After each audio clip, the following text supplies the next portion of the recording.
വാഹനാപകടത്തിൽ മരണപ്പെട്ട കൂറ്റനാട് സ്വദേശിയും നാടൻപാട്ട് കലാകാരനുമായ രതീഷ് തിരുവരങ്കന്റെ കുടുംബത്തെ സഹായിക്കാനൊരുങ്ങി നാട്.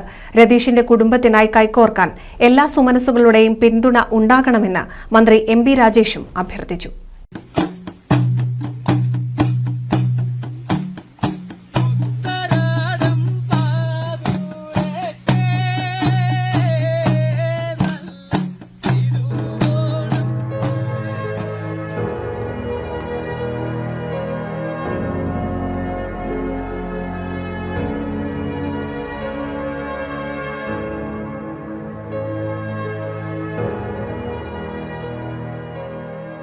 കുളപ്പുള്ളിയിൽ ടാങ്കർ ലോറിയും ഓട്ടോയും കൂട്ടിയിടിച്ചുണ്ടായ അപകടത്തിലാണ് രതീഷ് തിരുവരങ്കൻ മരണപ്പെട്ടത്.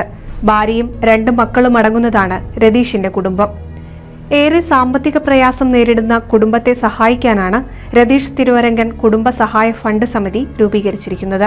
ചടുലതയാർന്ന താളത്തിനൊപ്പം നാടൻ പാട്ടിന്റെ ഈരടികളുമായി സദസ്സിലെ ആസ്വാദകരെ ത്രസിപ്പിച്ച സംസ്ഥാന ഫോക്ലോർ അവാർഡ് ജേതാവ് കൂടിയായ രതീഷിന്റെ കുടുംബത്തെ സഹായിക്കാൻ സുമനസ്സുകളുടെ പിന്തുണ ഉണ്ടാകണമെന്ന് തദ്ദേശ സ്വയംഭരണ വകുപ്പ് മന്ത്രി എം രാജേഷും അഭ്യർത്ഥിച്ചു.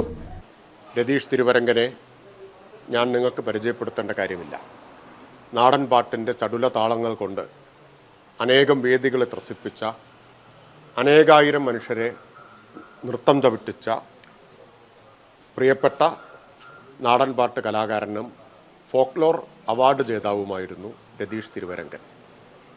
അകാലത്തിൽ ചെറുപ്പത്തിൽ വാഹനാപകടത്തിലാണ് രതീഷ് നമ്മെ വിട്ടുപിരിയുന്നത്. വളരെ പാവപ്പെട്ട കുടുംബത്തിൽ അംഗമായ രതീഷ് തിരുവരങ്കൻ്റെ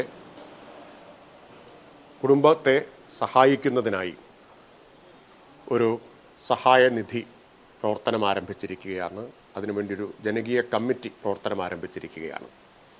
എല്ലാ സുമനസ്സുകളും രതീഷിൻ്റെ പാട്ടിഷ്ടപ്പെടുന്ന, രതീഷിനെ അറിയുന്ന, രതീഷിൻ്റെ കുടുംബത്തെ സഹായിക്കാൻ സന്നദ്ധരായ എല്ലാ സുമനസ്സുകളുടെയും പിന്തുണ ഉണ്ടാവണമെന്ന് ആ ജനകീയ കമ്മിറ്റിക്ക് വേണ്ടി തൃത്താലയുടെ ജനപ്രതിനിധി എന്ന നിലയിൽ ഞാൻ ഓരോ നല്ല മനുഷ്യരോടും അഭ്യർത്ഥിക്കുകയാണ്.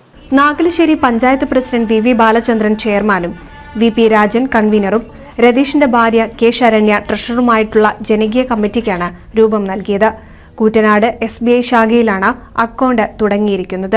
NCV news Thrithala.